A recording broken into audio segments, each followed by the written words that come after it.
Hello दोस्तों, मैं KD Sharma. स्वागत है आज के इस वीडियो में। काफ़ी समय के बाद वीडियो आ पाई है चैनल पर। उम्मीद करता हूँ कि अब समय समय पर वीडियोस आती रहेंगी। तो चलिए शुरू करते हैं आज के टॉपिक पर। तो आप अगर BMS यानी आयुर्वेद के या MD के छात्र हैं तो भली भांति CCIM को जानते होंगे। CCIM यानी central council of Indian medicine.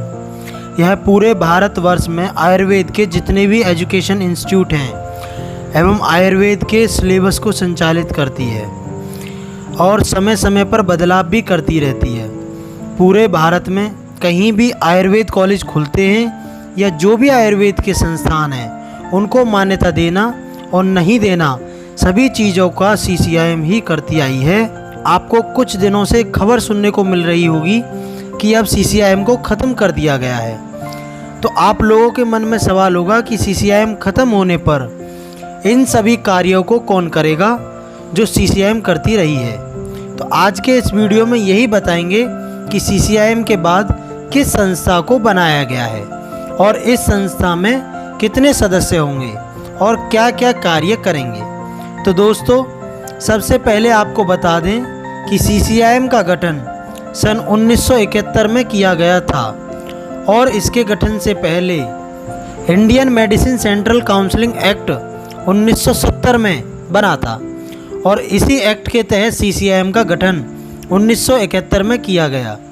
तो इस संगठन को बने हुए लगभग 50 साल हो चुके और 2020 में NCISM यानी कि national commission for Indian system of medicine का गठन किया गया है और इसी एक्ट के तहत 2021 से भारतीय चिकित्सा पद्धति राष्ट्रीय आयोग का गठन किया गया है और इसके जो रूल्स एक्ट हैं उनका नाम भारतीय चिकित्सा पद्धति राष्ट्रीय आयोग अधिनियम, जो कि 11 जून 2021 से प्रभावी हो चुका है।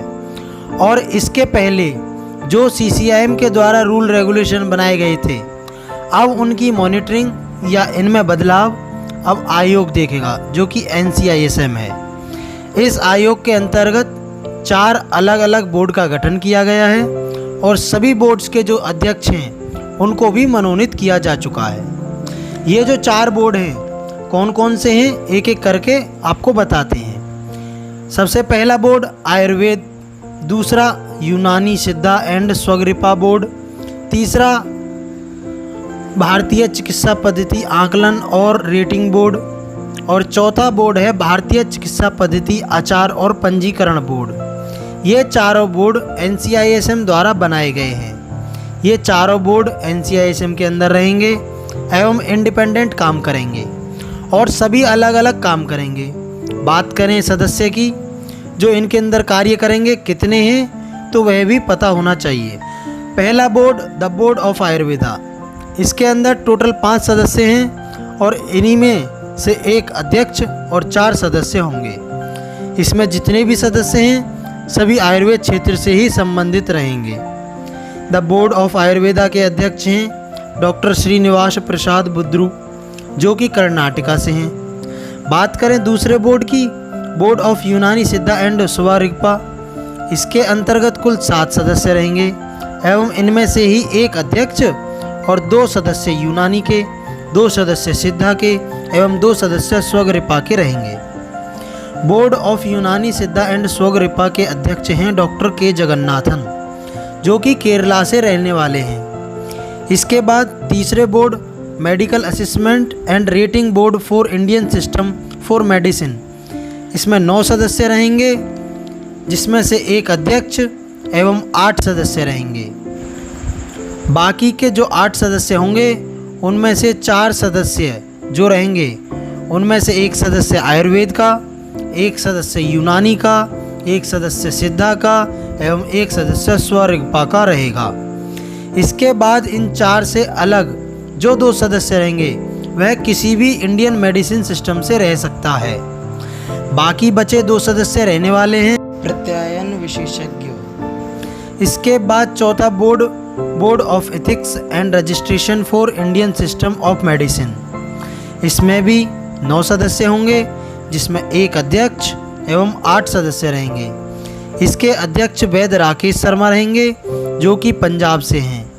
इसके बाद सभी 8 सदस्यों में से एक सदस्य आयुर्वेद का, एक सदस्य यूनानी का, एक सदस्य सिद्धा का, एक सदस्य स्वगृपा का एवं बाकी के 2 सदस्य वो किसी भी इंडियन मेडिसिन सिस्टम से रह सकते हैं, चाहे आयुर्वेद, यूनानी, सिद्धा या स्वगृपा से रहें। और बाकी के 2 बचे सदस्य जो रहेंगे वह non Indian system of medicine से रहने वाले हैं, यानी वे ना ही आयुर्वेद, ना ही यूनानी, ना ही सिद्धा, ना ही स्वगृपा से रहने वाले हैं।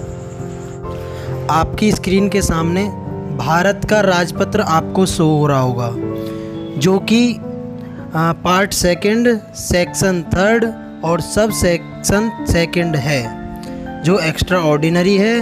और इसको 11 जून 2021 को रिलीज़ कर दिया गया था। तो आज हम जानेंगे भारत के राजपत्र में क्या क्या लिखा हुआ है।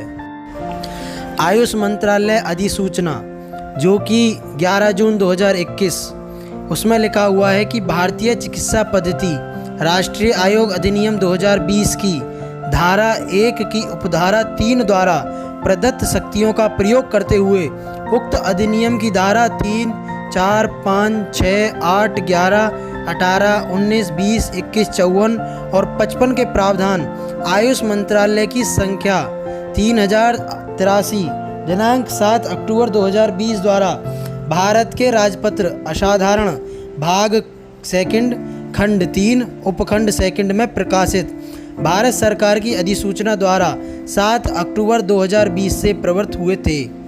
अब अतएव उक्त अधिनियम की धारा 1 की उपधारा 3 द्वारा प्रदत्त शक्तियों का प्रयोग करते हुए केंद्रीय सरकार एदत्त द्वारा अधिसूचित करती है कि भारतीय चिकित्सा पद्धति राष्ट्रीय आयोग अधिनियम 2020 का 14 के शेष सभी प्रावधान 11 जून 2021 तारीख से प्रभावी होंगे। अर्थात इसमें लिखा हुआ है कि NCISM 2021 11 जून से प्रभावी होगा। आगे कहा गया है कि भारतीय चिकित्सा पद्धति राष्ट्रीय आयोग अधिनियम 2020 का 14 की धारा 58 की उपधारा 1 के प्रावधानों को अनुसरण में भारतीय चिकित्सा केंद्रीय परिषद अधिनियम 1970 यानी कि CCIM 1970 का 48 को एदत्त द्वारा जून 2021 के दिवस से निरस्त किया जाता है। उक्त तिथि से भारतीय चिकित्सा केंद्रीय परिषद अधिनियम 1970 यानी कि CCIM की धारा 3 की उपधारा 1 के तहत गठित केंद्रीय भारतीय चिकित्सा परिषद भंग हो जाएगी और उक्त अधिनियम के धारा 3 के तहत नियुक्त बोर्ड ऑफ गवर्नर्स कार्यालय को खाली कर देंगे। पीछे मैंने बताया कि इसमें 4 बोर्ड होंगे, आयुर्वेद बोर्ड, यूनानी, सिद्ध और स्वगृपा बोर्ड, भारतीय चिकित्सा पद्धति आकलन और रेटिंग बोर्ड, भारतीय चिकित्सा पद्धति आचार और पंजीकरण बोर्ड। अब हम आगे जानेंगे कि यह जो अध्यक्ष चुने गए हैं यह कितने समय के लिए चुने गए हैं। इसमें लिखा गया है कि प्रत्येक स्वायत्त बोर्ड के अध्यक्ष और सदस्य 11 जून 2021 की तिथि से 4 वर्ष की अवधि के लिए अथवा अगले आदेशों तक जो भी पहले हों अपने पद पर बने रहेंगे। तो आपको स्पष्ट कर दिया गया है अब CCIM के बाद कौन सा संगठन आयुर्वेद, यूनानी, सिद्धा, स्वगृपा को मॉनिटरिंग करेगा। तो मिलते हैं आपसे नेक्स्ट वीडियो में नए टॉपिक के साथ। अगर आपने अभी तक चैनल सब्सक्राइब नहीं किया है तो कर लें ताकि नेक्स्ट वीडियो की नोटिफिकेशन अपने समय पर मिल सके। तब तक के लिए जय हिंद, जय भारत।